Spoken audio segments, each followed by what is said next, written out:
Yo, bueno, siguiendo un poco la presentación anterior de Ana,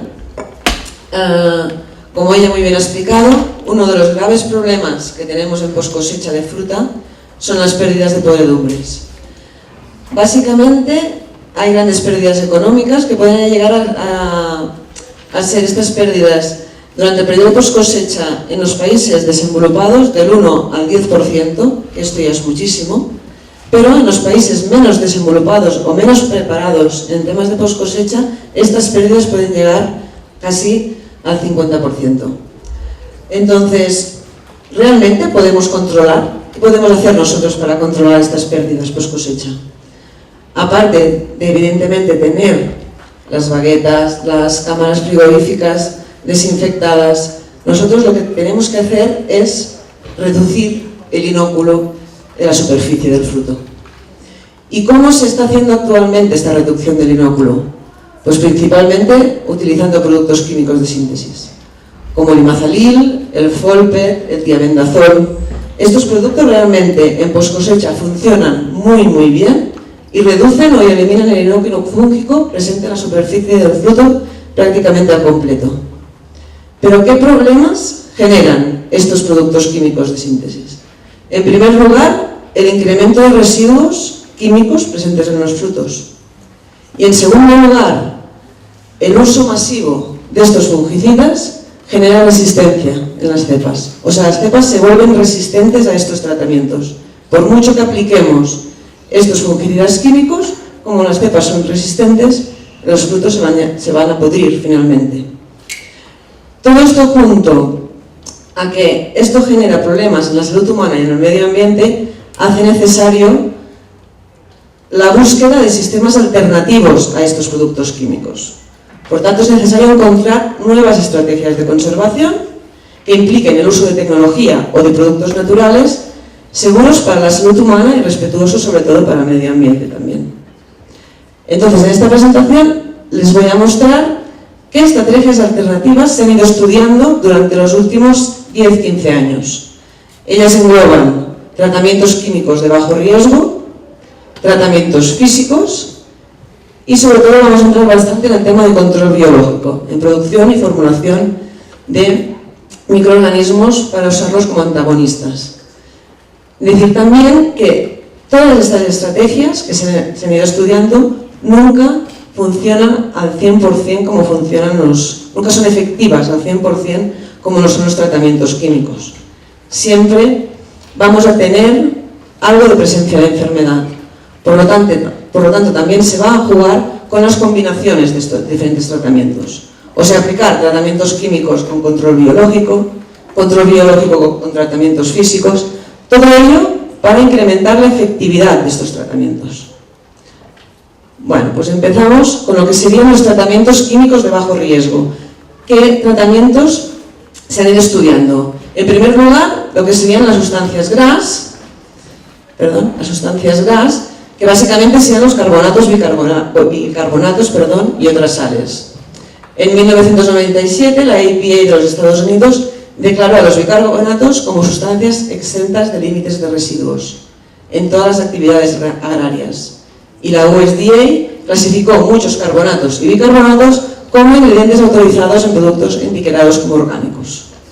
Se han realizado bastantes pruebas, las cuales han demostrado que estos tratamientos con carbonatos y bicarbonatos tienen muy buena efectividad para controlar las podredumbres en cítricos, pero no tanto en frutos de pepita. O sea, funcionan muy bien controlar penicillium, etc.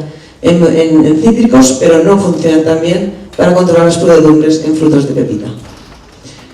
Por lo tanto, en este caso, lo que se aconseja es combinar los tratamientos con carbonatos y bicarbonatos con control biológico.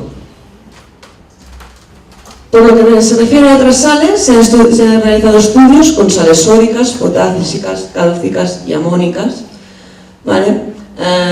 Orgánicas y inorgánicas. Estas sales tienen gran efectividad en los frutos de hueso.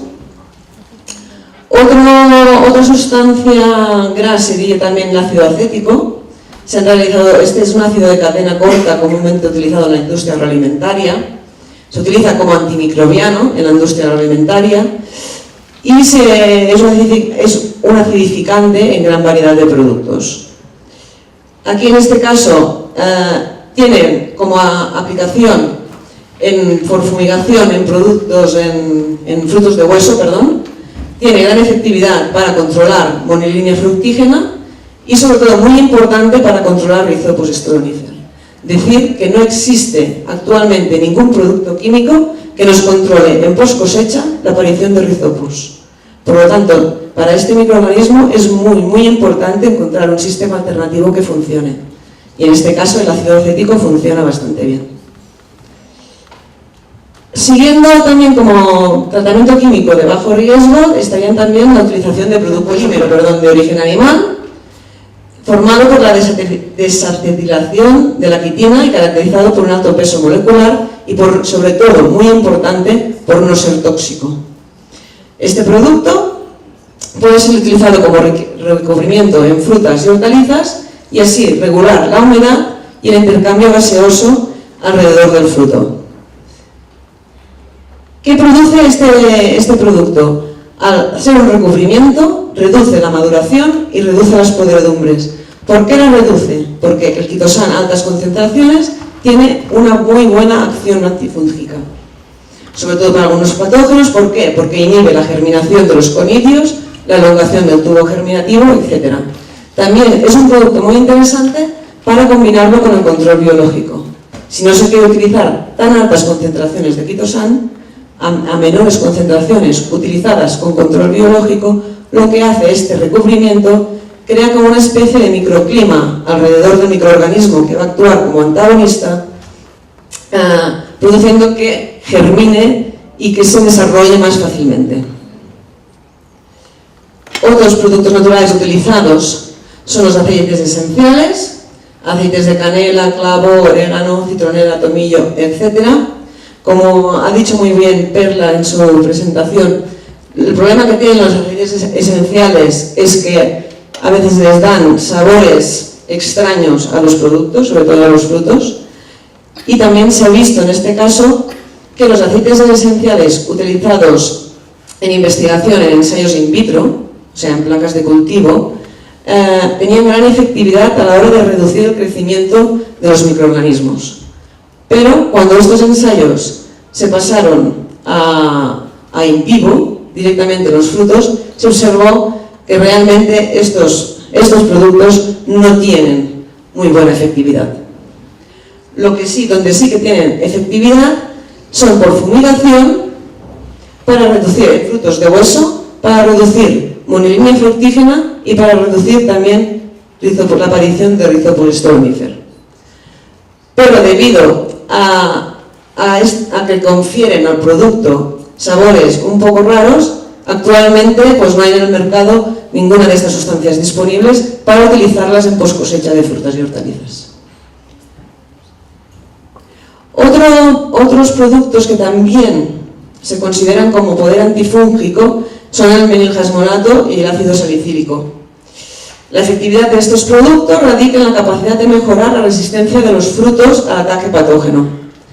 Pero realmente, actualmente tampoco existen disponibles estos productos a nivel comercial para poder utilizarlos en post cosecha de fruta. Una vez explicados los tratamientos químicos que hasta el momento se han ido estudiando como sistemas alternativos a los tratamientos fúngicos, vamos a pasar a qué tratamientos físicos también se han estudiado para intentar reducir estas podredumbres. En primer lugar, los más importantes, los tratamientos con calor. Estos tratamientos tienen un efecto directo sobre el patógeno. ¿Por qué?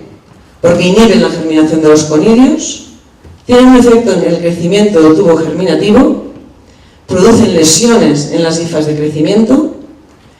Por lo tanto, su efectividad radica en los factores intrínsecos del patógeno, como la especie del patógeno, la edad, la actividad metabólica, la carga de inóculo. Cuanto más inóculo haya presente, más difícil va a ser controlar el patógeno, el contenido de agua de los conidios y sobre todo, para poner a punto, para optimizar estos tratamientos, se tendrá que tener muy en cuenta a qué temperatura se trata, sobre todo la temperatura del agua, a qué temperatura del aire también es la más adecuada y sobre todo la duración del tratamiento.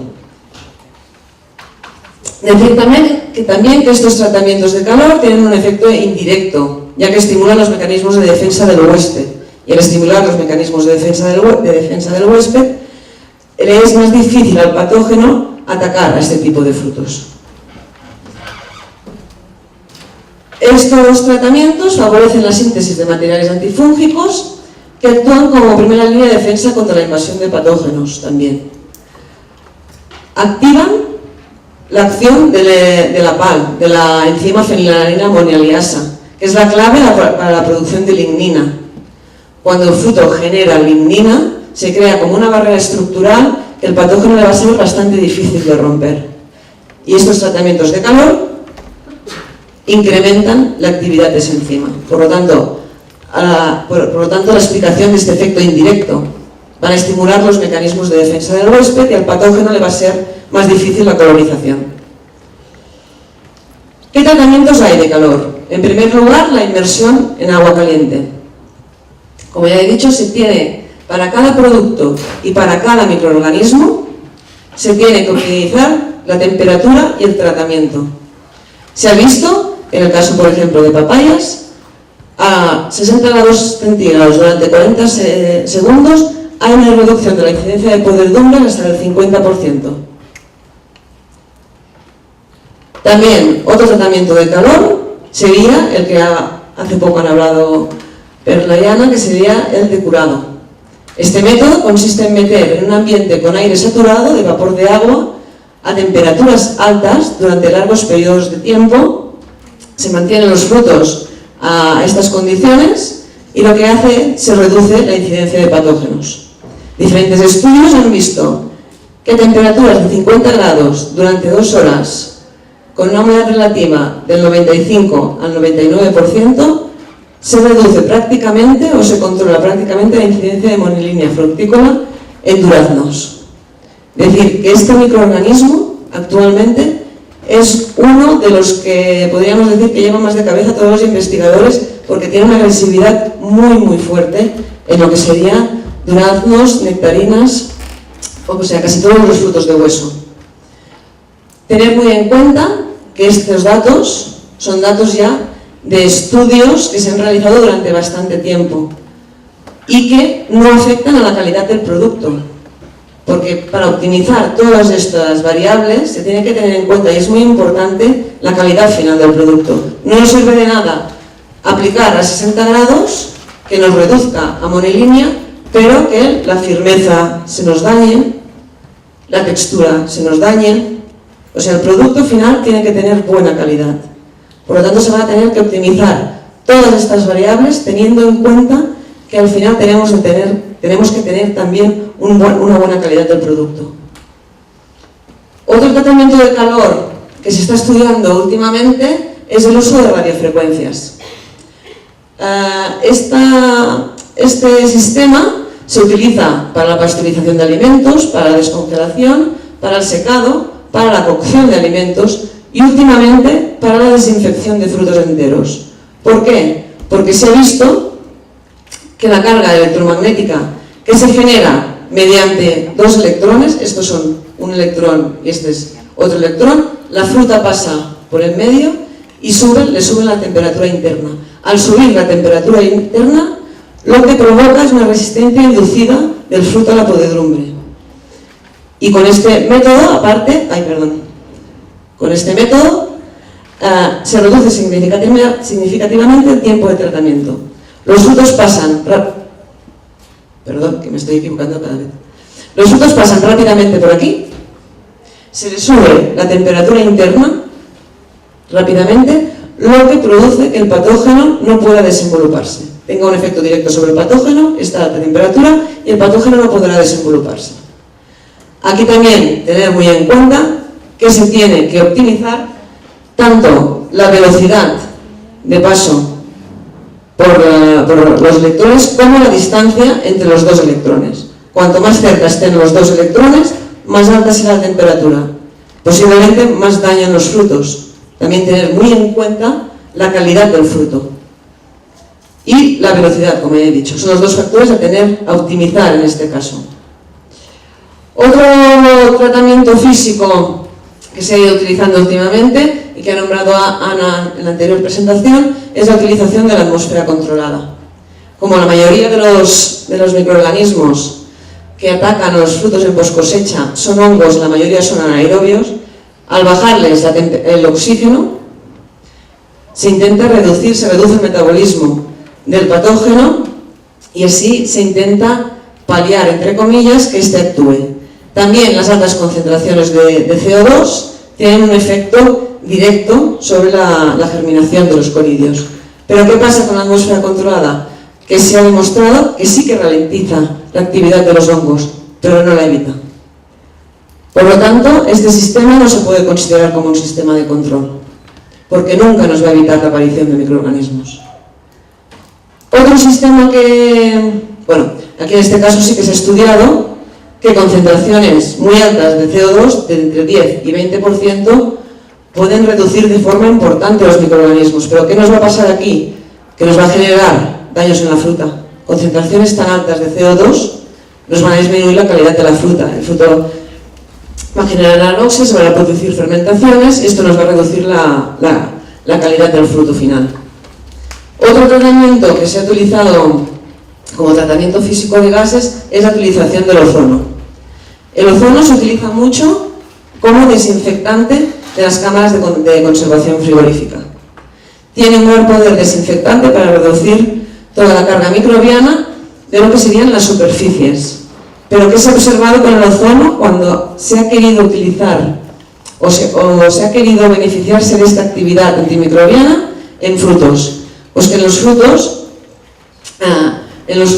no tiene poder de penetración. Por lo tanto, te va a desinfectar la superficie del fruto, pero todo el patógeno que ya haya entrado o penetrado dentro del fruto no va a poder parar esta colonización. ¿Qué ventaja tiene? Que no deja de residuos en la superficie del fruto y una de las desventajas, aparte de esta que os he explicado, es que a dosis bajas durante la aplicación son tóxicas para la salud humana. O sea, para el aplicador, para la persona que se va a encargar de realizar este tratamiento, a dosis bajas de ozono son tóxicas. Lo que les decía, el ozono tiene un gran poder como desinfectante, pero no sirve para controlar las infecciones existentes en la fruta, debido a su baja capacidad de penetración. Otro tratamiento que se ha ido utilizando como tratamiento físico serían los rayos ultravioletas. Se ha visto que la luz ultravioleta C es la causa principal de la muerte de microorganismos en el ambiente. Y entonces se ha querido aprovechar este dato para generar sistemas que generen luz ultravioleta C que tiene una acción directa sobre la inactivación microbiana, debido a que causa daños en el ADN de los microorganismos. Pero actualmente no existen estudios que indican el efecto positivo de esta luz ultravioleta C para el control de enfermedades en frutos, pero actualmente su aplicación comercial es muy limitada. Otro tratamiento físico que se ha ido estudiando también son las radiaciones ionizantes. Estudios con rayos gamma se han realizado para controlar las enfermedades en post-cosecha y retardar los periodos de maduración y senescencia de la fruta. ¿Qué ventaja tienen? Que tienen, en contra de lo que pasaba con el ozono, las radiaciones ionizantes tienen una gran habilidad de penetrar en los tejidos, permitiendo alcanzar no solo a los patógenos en las heridas, sino también los alojados en el interior del huésped. Pero, ¿qué desventaja tiene este tipo de radiación? Que la dosis necesaria para la supresión de los patógenos en post-cosecha está generalmente bastante por encima de la tolerancia del fruto y se ocasionan daños. Eso estaría ligado también a lo que sería la calidad del fruto.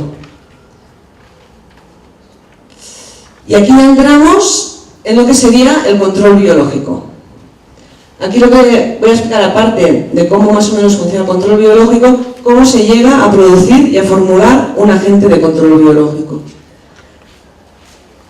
En el año 1974, Baker y Cook definieron el control biológico como la reducción de la densidad del inóculo o de la producción de la enfermedad por parte del patógeno o de su actividad como parásito mediante uno o más organismos, por acción natural o a través de la manipulación del ambiente del huésped o del antagonista. Nosotros estaríamos en este caso. Nosotros lo que queremos es manipular el ambiente del huésped o del antagonista, ¿vale?, para reducción del inóculo. Nosotros lo que vamos a aplicar es un microorganismo al cual vamos a llamar antagonista, que lo que va a hacer es reducir el inóculo de un o de otro microorganismo, que en este caso será el patógeno. ¿Qué queremos conseguir con un producto de control biológico?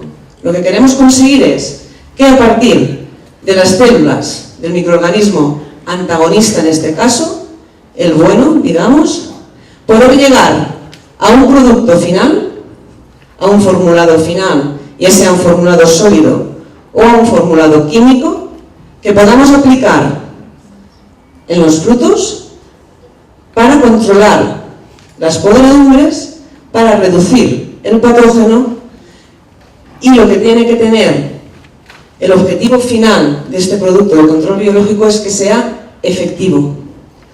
O sea, esto tiene que ser efectivo y viable, si no, no sirve para nada. Aquí un ejemplo de control biológico. En este caso sería en precosecha. Son plantas de calabacín infectadas con oidio. El oidio básicamente genera clorosis en las hojas, reduciendo, o sea, enfermando mucho la planta. Esta va a tener mucha menos carga de producción de frutos debido a esta enfermedad.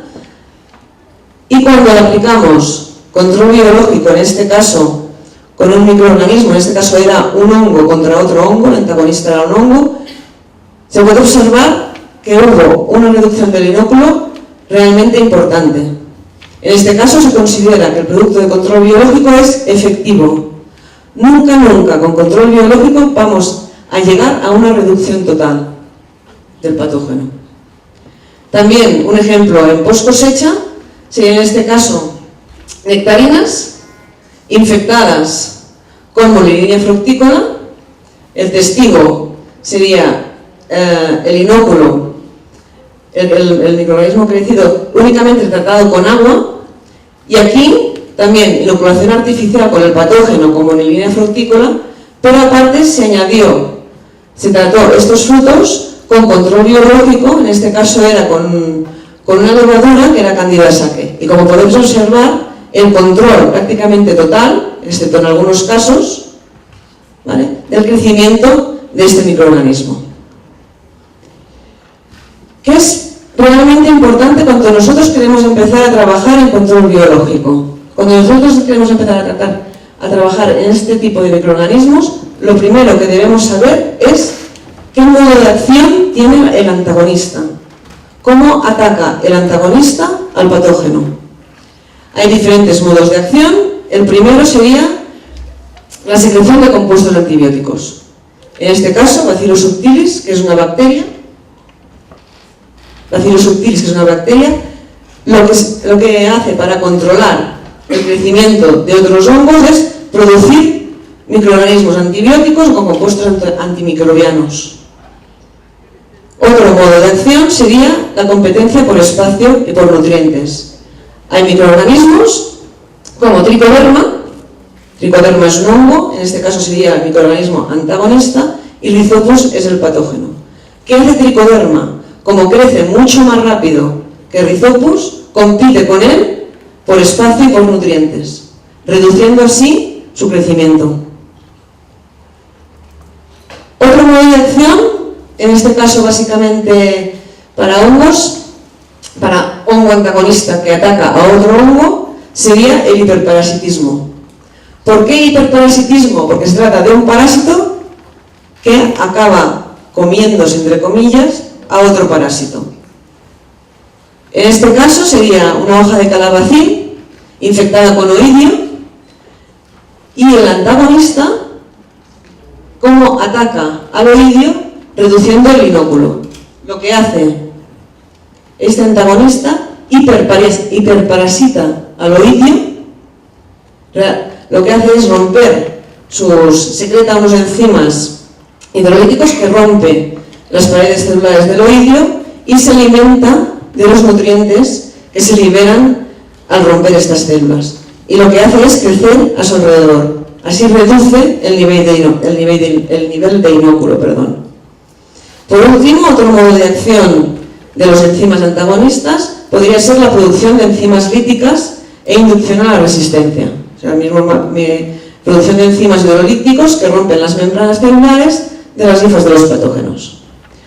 Una vez sabemos qué modo de acción, vamos primero, antes del aislamiento, a que veáis las características deseables para que un agente de control biológico sea considerado como tal, o sea, sea realmente considerado como tal, que ya veréis que no son pocas. En primer lugar, el agente de control biológico debe ser estable genéticamente. Tiene que ser efectivo a varias concentraciones. Tiene que tener capacidad de sobrevivir bajo condiciones adversas. Tiene que tener efectividad contra varios patógenos y en diversos frutos y vegetales. Tiene que tener capacidad de reproducción en medios de crecimiento económicos. Tiene que tener una formulación estable. Facilidad de aplicación. No producción de metabolitos secundarios tóxicos para personas o para animales. Resistencia a los pesticidas y fungicidas más utilizados. Compatibilidad con otros tratamientos químicos o físicos. Y por último, no tóxicos para el huésped. El huésped en este caso sería el fruto. Para que veáis el montón de requisitos que tiene que tener un producto de control biológico. Si uno de ellos falla, el producto de control biológico ya no es viable para su venta o comercialización. ¿Qué agentes normalmente se consideran como antagonistas? Se pueden considerar como potenciales productos de control biológico. En primer lugar, tendríamos a las levaduras. ¿Qué ventajas tienen las levaduras? Las levaduras son inocuas y seguras, no producen antibióticos, muy importante que no produzcan antibióticos, porque a la hora del registro de las cosas que nos van a pedir es que no produzcan metabolitos secundarios, no producen sustancias tóxicas, también muy importante, no afectan al producto final, tienen un crecimiento rápido, pueden colonizar al huésped en periodos de sequedad y en temperaturas altas, pueden crecer a bajas temperaturas, en este caso las levaduras son un producto de control biológico o pueden llegar a ser un producto de control biológico muy interesante para post cosecha, no afecta su crecimiento el uso de plaguicidas y su principal modo de acción es la competencia nutricional. Otro agente de control biológicos, son las bacterias. ¿Qué características tienen las bacterias como agentes de control biológico? Normalmente los antagonistas de patógenos en post cosecha son gram negativas, buenas secretoras de proteínas y metabolitos. Aquí igual vamos a tener el problema a la hora del registro de un producto de control biológico formulado con una bacteria, porque si nos produce metabolitos secundarios seguramente no nos van a dejar registrarlo. Una ventaja que tienen que son fáciles de cultivar, tienen un crecimiento rápido, muy eficaces para el control de plagas, realmente las bacterias son muy eficaces, tienen gran capacidad de colonización, algunos producen endosporas que son muy resistentes en condiciones climatológicas adversas, y el modo de acción normalmente de las bacterias sería por competencia nutricional y por antibiosis. Por último, los hongos. ¿Qué características tienen los hongos como agentes de control biológico? Tienen gran versatilidad, adaptabilidad y fácil manipulación. Normalmente estimulan el crecimiento de las plantas. Muy interesante su utilización en precosecha. La desventaja es que normalmente son de crecimiento medio y lento, cosa que va a dificultar al final su eficacia final. Tienen habilidad para colonizar al patógeno. Modo de acción normalmente de los hongos son por hiperparasitismo, lo que os había comentado antes, por antibiosis y por competencia indirecta por espacio y nutrientes. Y algunos producen metabolitos secundarios, y en los que sí que produzcan metabolitos secundarios no nos van a dejar registrarnos. ¿Qué se hace en primer lugar cuando nosotros queremos empezar a trabajar con control biológico? En primer lugar, es una revisión bibliográfica extensa del agente de biocontrol a aislar. ¿Qué agente de biocontrol queremos aislar? Porque lo tendremos que ir a aislar de la naturaleza. ¿Vale? ¿De qué agente de biocontrol se trata? Perdón. Si se trata de una levadura, si se trata de una bacteria, si se trata de un hongo, ¿qué modo de acción tiene este tipo de microorganismo? ¿De qué tipo de patógeno es antagonista? ¿Y en qué fruto vegetal podemos encontrarlo? Esto es lo más importante. Normalmente, los productos de control biológico, los microorganismos que nosotros vamos a destinar para productos de control biológico, los vamos a encontrar en la patología que nosotros queramos, digamos, tratar, ¿no? Por ejemplo, si queremos encontrar un microorganismo que sea antagonista de Rhizopus, vamos a ir a buscar a un fruto o a una hortaliza que esté contaminado de Rhizopus, porque allí lo vamos a encontrar. Pasa que allí va a estar en bajas concentraciones. El objetivo del control biológico es aislar este microorganismo y después, ¿qué? Después producirlo a altas concentraciones. Porque la naturaleza está, y en la naturaleza tiene un efecto sobre el patógeno, pero está en muy, muy bajas concentraciones.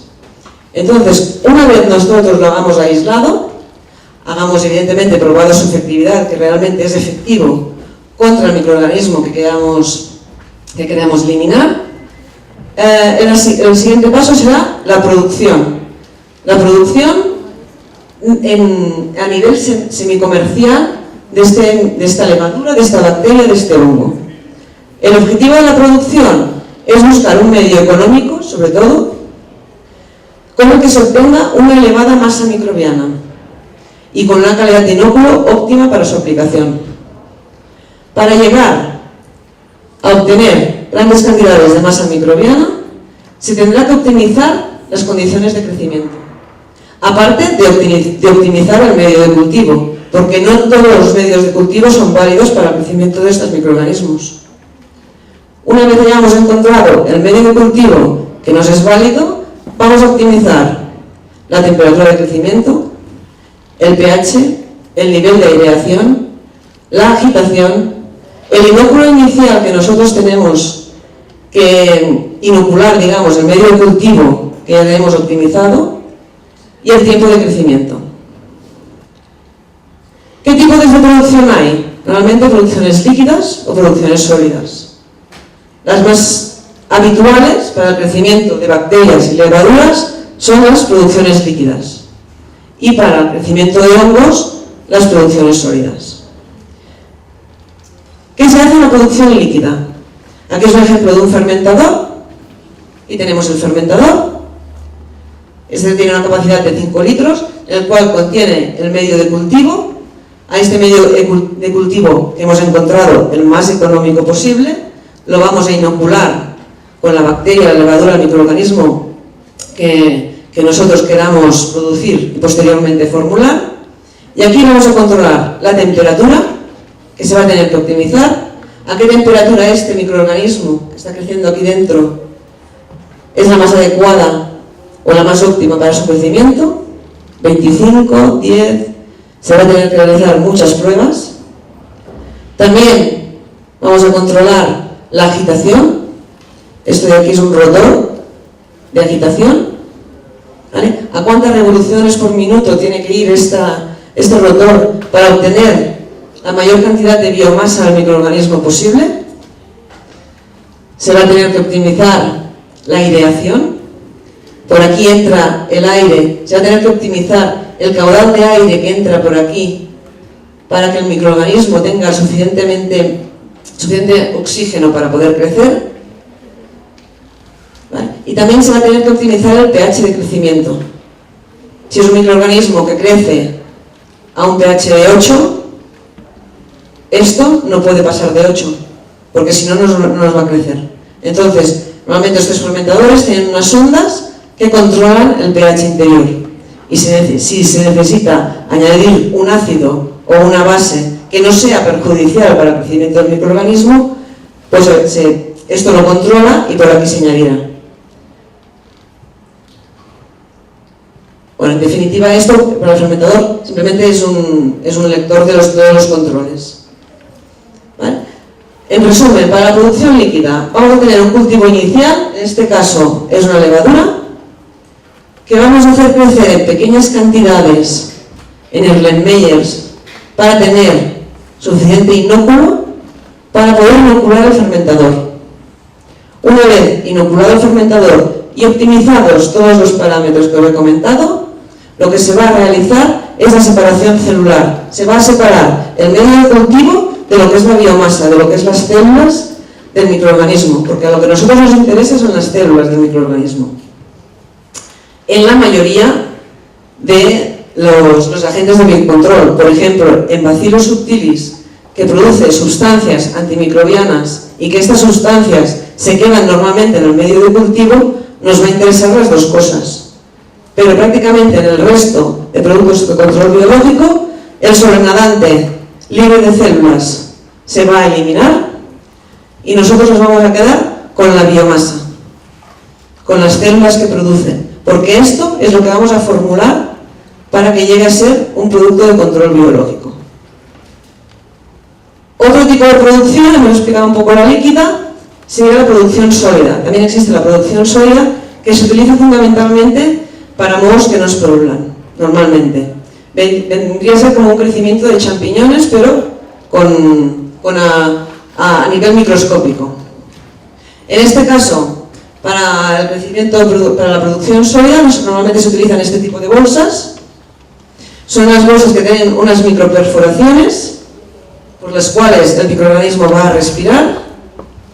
Como base para el microorganismo, como sustento, digamos, estructural por donde va a crecer, ¿vale? Normalmente se utiliza turba y vermiculita, y a esta turba y vermiculita se le va a añadir, una fuente de carbono y una fuente de nitrógeno, optimizadas también, ¿vale? Que serán el sustrato de crecimiento del microorganismo. Todo esto se mezcla, sería el medio de cultivo, se sellan las bolsas, se autoclavan durante 3 días consecutivos a 121 grados, 3 días a 121 grados durante 1 hora cada día, para eliminar toda la carga microbiana que tenga este sustrato. Se inoculan estas bolsas y se producen normalmente, al tratarse de hongos, normalmente el crecimiento va de 15 días a una temperatura de 20-25 grados. Aquí se tendrá que optimizar si el hongo necesita luz o no necesita luz.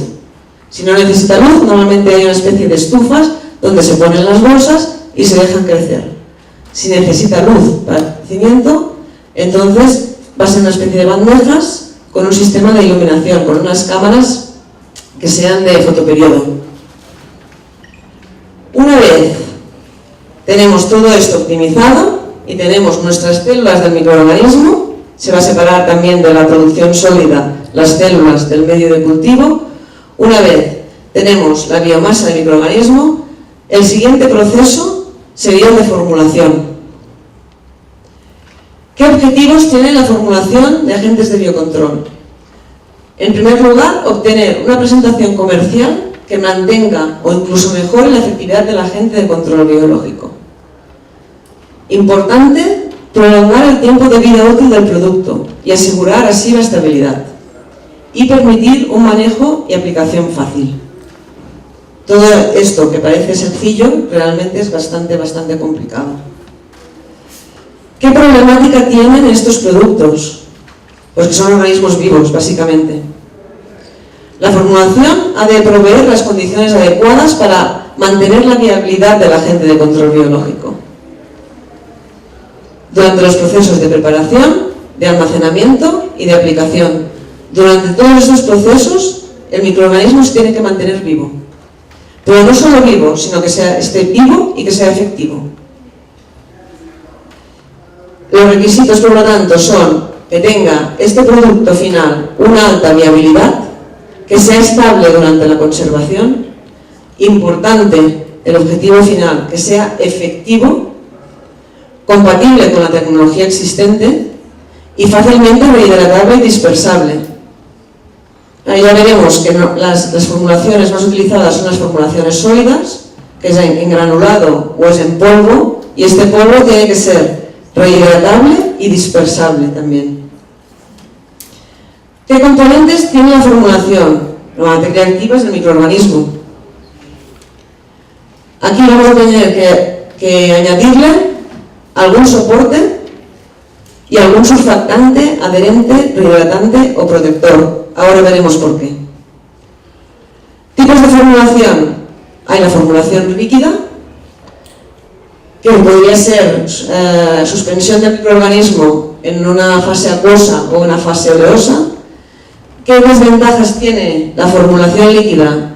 Que sí o sí, en este caso se va a necesitar conservar el microorganismo formulado en refrigeración y que ocupa bastante lugar. Normalmente se almacena en garrafas y esto ocupa bastante lugar. Por lo tanto, la mayoría de las empresas les interesa más lo que sería la formulación sólida. Lo que os decía, la formulación sólida, vamos a obtener el microorganismo de una forma de granulado seco o mojable o polvo mojable. ¿Cómo? Mediante un proceso de deshidratación. Lo que se hace es coger la biomasa del microorganismo que hemos obtenido durante la producción y se somete a diferentes procesos de secado. Puede ser por liofilización, por atomización o por lecho fluido. Normalmente la atomización no es muy utilizada en productos de control biológico, porque la atomización para determinados alimentos como la leche en polvo funciona muy bien para obtener la leche en polvo dicha, pero llega a temperaturas muy altas, de entre 150 y 200 grados, normalmente los microorganismos no resisten. Por lo tanto, para control biológico, lo que se utiliza más es la liofilización y el lecho fluido, para deshidratar las células. ¿Qué pasa durante este proceso de deshidratación? Porque estos procesos de deshidratación no dejan de ser más que un proceso de secado, de pérdida de agua de las células. En este caso, ¿qué pasa? Hay cambios morfológicos, de deformación y encogimiento de las células, hay ruptura de la pared celular y del protoplasto. Si esto pasa, es letal. Si mueren las células, no va a existir producto de control biológico porque no va a tener viabilidad. Normalmente hay cambios en la presión osmótica, lesiones en las membranas, cambios bioquímicos, disminución de fosfolípidos, alteración de la vasodilatación, reacciones de peroxidación, etc. ¿Qué va a producir todo esto? Una disminución de la viabilidad del microorganismo. ¿Cómo queremos nosotros que esto no ocurra? Tenemos que evitar que esto suceda. ¿Cómo? Pues lo que vamos a hacer en primer lugar es poner o combinar el microorganismo con diferentes sustancias protectoras que lo van a proteger durante este proceso de secado. ¿Qué sustancias protectoras son? Normalmente se utilizan azúcares, polialcoholes, productores estabilizantes, azúcares como la glucosa, trealosa, lactosa, polialcoholes como el glicerol, manitol, TUI 80, etc. Vamos a tener que ver qué sustancia protectora, es la mejor para nuestro microorganismo y a qué concentración. Eso también lo vamos a tener que optimizar. Aparte de la sustancia protectora, lo que se puede hacer después del proceso de secado, o últimamente se está haciendo antes también del proceso de secado, es incluir en el formulado una sustancia rehidratante. ¿Qué es lo que va a hacer esta sustancia rehidratante? Esta sustancia rehidratante va a ayudar a la célula a volver a tener estabilidad. Cuando la célula deshidratada nosotros la volvemos a rehidratar, ¿vale?, incrementa su viabilidad. ¿Qué sustancias rehidratantes se utilizan en control biológico? Pues la sacarosa, leche desnatada, leche normal o tampón fosfato a un pH de 7. Esto también se va a tener que optimizar, ¿vale?, para saber qué rehidratante es el más adecuado para nuestro microorganismo y a qué concentración. Como podéis observar, para el producto de control biológico todo es bastante complicado. ¿Qué se considera o sea, un producto de control biológico se considera que es viable cuando al cabo de un año aproximadamente el 50% de las células pueden llegar a germinar. Esto es un requisito indispensable. Si al cabo de un año la viabilidad del producto es inferior al 50%, ya no nos sirve. Por eso el formulado tiene que asegurar que al cabo de un año el 50% de las células o más son viables. Pero no tan solo viables, sino que tienen que ser efectivas. Que nosotros, cuando tratemos el producto de control biológico en poscosecha, en este caso, ese producto, ese microorganismo, sea capaz de colonizar las células del microorganismo patógeno. ¿Cómo se puede aumentar la efectividad del producto también? Utilizando dispersantes. O sea, una vez el producto esté formulado, para incrementar su efectividad, se utilizan dispersantes que ayudan a cuando nosotros pongamos en agua el producto de control biológico, este se disperse mejor, de forma que se liberen todas las células posibles e incrementar así la efectividad. ¿Vale? Hay diferentes sustancias utilizadas como dispersantes en control biológico, como el gelato sódico, el tritón, el polietilenglicol, etc. ¿Vale? Y para finalizar, cuando ya tengamos todo esto optimizado, va a llegar un tema importante, que es el envasado. ¿Cómo envasamos nuestro microorganismo? Esto implica el estudio de muchas variables, como si ya no hubiéramos tenido suficientes. Pues tendremos que decidir si es en bolsas o en botes.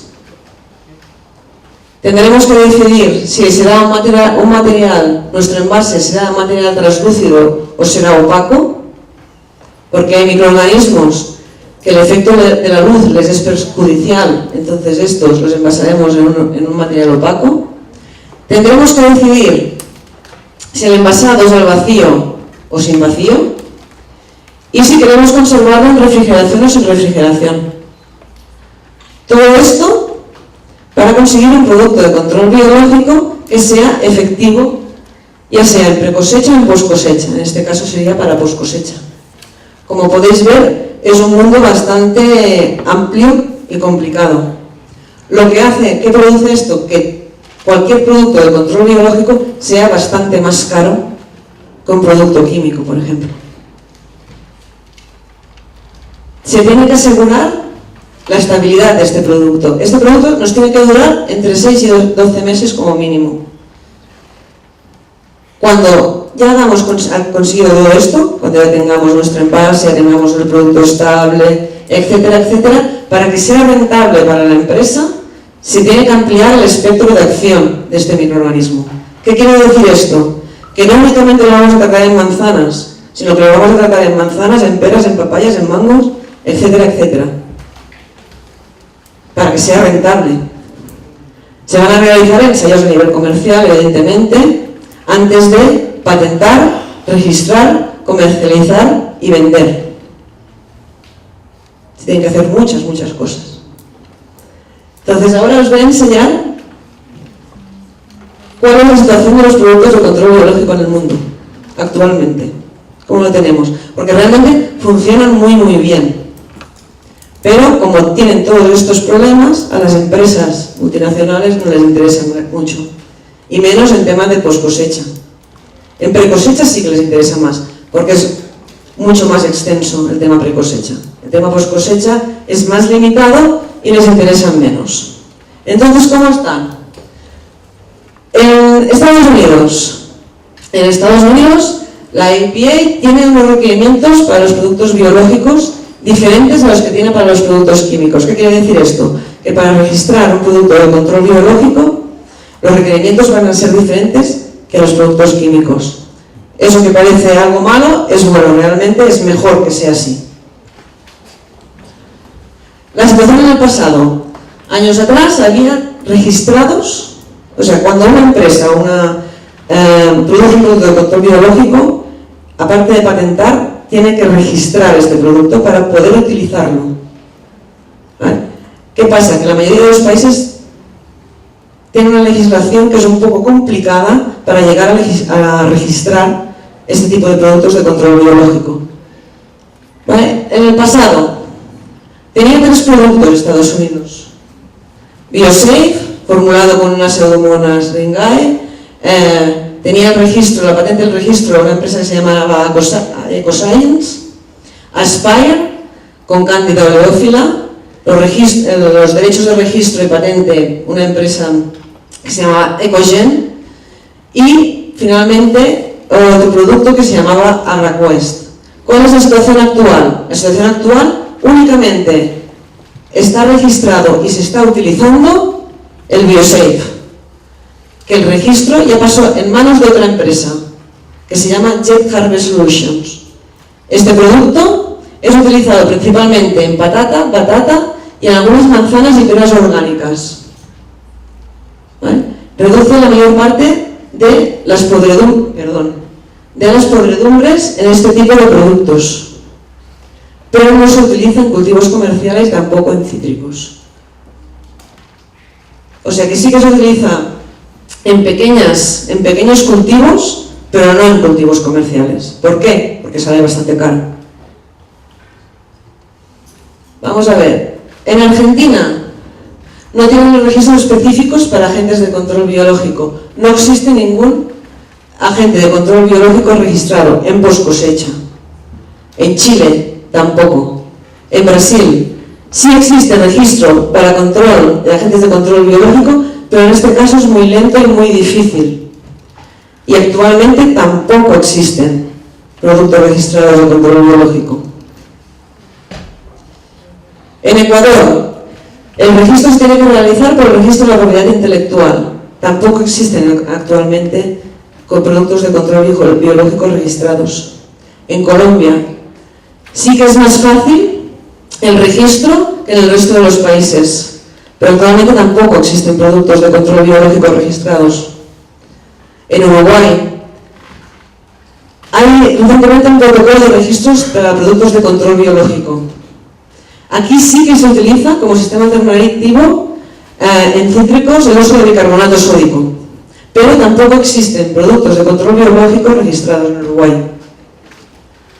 En Sudáfrica, en este caso también el registro es muy largo y costoso, por lo tanto los exportadores normalmente que piden un 100% de control no les interesa. Sí que existe en Sudáfrica un producto registrado y utilizado, que se está utilizando, que se llama Yel Plus, formulado por un Cryptococcus albidus. Primero fue comercializado por esta empresa, Alnor Biotechnologies, y ahora la distribución y el registro la tiene una empresa francesa llamada Lallemand. Este producto es muy efectivo para controlar Botrytis cinerea, Penicillium expansum y Mucor piriformis en frutos de semilla, manzanas y peras. ¿Vale? Se viene utilizando desde 1998 hasta la actualidad. Se venden unidades de 200 gramos para tratar 200 litros de agua en el drencher. Creo que aquí en Ecuador, no sé muy bien si existen los drenchers en las centrales de empaque. Creo que vosotros lo hacéis para aspersión. Pero bueno, vendría a ser más o menos lo mismo, ¿no? Y el contenido de medio de ventas por estación va de 1000 a 1200 gramos por producto. Para resumir, esto para un producto comercial es muy poco. Por lo tanto, no les es rentable actualmente. En China y Taiwán, para resumir, tampoco existen productos de control biológico porque ellos normalmente embolsan toda la fruta. En campo la embolsan toda porque si ellos creen que previenen todas las podredumbres durante la post cosecha. En Australia hay 2 productos registrados. En Nueva Zelanda no existe nada registrado actualmente para post cosecha. Veis que el futuro del control biológico es muy prometedor. En Europa existe actualmente un producto que se llama Boniprotect, formulado por Aurobasidium pullulans, que el registro de la distribución la tiene una empresa alemana llamada Biotherm. como el registro en Europa como productos de control biológico para el anejo 1 también es muy muy complicado, ¿qué hacen muchas de estas empresas? Los registran como fortificantes, no como productos de control biológico. Hay un registro provisional en Austria, Eslovaquia, Hungría, Polonia, Grecia, Italia, Bélgica, Holanda, Portugal y Dinamarca. Provisional, de momento aún no está registrado, por tanto en estos países tampoco existe, tampoco se utiliza. Este producto es efectivo contra penicillium, botritis, monilia y gliosporium. En Alemania, que es el único país de momento que lo tiene registrado como fortificante, no como producto de control biológico, es utilizado como sustituto en el último tratamiento químico. Y como les decía, en el resto de países, como aún no está registrado, aún no se utiliza. Otro producto que en Europa está actualmente en proceso de registro se llama Nexi, formulado con una cándida a la levadura, cándida oleófila. La distribución y el registro tendría la empresa de belga Bionext. Este producto es efectivo contra penicillium, botritis en manzanas y peras. Otro producto que en la actualidad tiene los derechos de registro una empresa española que se llama IRTA, es Candifruit, ¿vale? Formulado con la levadura Candida Saque, está registrado en España, ¿vale? Fue comercializado durante 2 temporadas, pero solo según demanda, o sea, con la empresa que pedía este producto se producía y se formulaba expresamente, únicamente para la empresa que lo pedía. Es efectivo contra penicillium, botritis y rhizopus, pero actualmente no se está utilizando tampoco. Otro producto formulado con una bacteria se llama Pantovital, formulado también con Pantoera agglomerans. En este caso el registro de distribución lo tiene una empresa española que se llama Donca. Es efectivo contra las enfermedades de poscosecha en cítricos y en frutos de semilla. Pero actualmente tampoco se está utilizando. Uno que sí, que está en proceso de registro y que se cree que tiene mucho futuro, se llama Shemer. Está desarrollado en Israel por Abrogin y comprado por Bayer Crop Science y posteriormente sublicenciado a Cooper, una empresa alemana. Vale, como podéis ver, el estado actual de los productos de control biológico pues no es muy alentador. Con todo lo que se ha trabajado, con todo el trabajo que se necesita para generar un producto de control biológico, la verdad es que las empresas hasta ahora no les ha interesado demasiado invertir. Pero lo que sí que se ve en los últimos años es un interés increciendo de las grandes multinacionales. Por ejemplo, en 2010, Bayer Crop Science compró a una empresa de producción y formulación de microorganismos israelita que se llamaba Agrogin por 31 millones de dólares. En 2012 también Bayer Crop Science compró AgraQuest, una empresa americana, por 425 millones de dólares. BASF compró Baker Underwood, también una empresa americana, por $1 billón. Todas estas empresas son pequeñas productoras y formuladoras de microorganismos. Syngenta compró Pausteria Bioscience, también una empresa productora de microorganismos estadounidense, por $86 millones. CBC Europe compró Intrachem Italia, ahora llamada BioGuard, también en 2012. Y en 2013 Bayer Crop Science compró Profita, también una empresa alemana, en este caso de producción y formulación de hongos. Esto nos alenta un poquitito a los investigadores que hemos estado trabajando durante tanto tiempo en control biológico, porque se empieza a notar un interés cada vez más alto de las grandes multinacionales en este tipo de productos. Y esperemos que en un futuro el interés sea cada vez más grande. Eso es todo. Muchísimas gracias.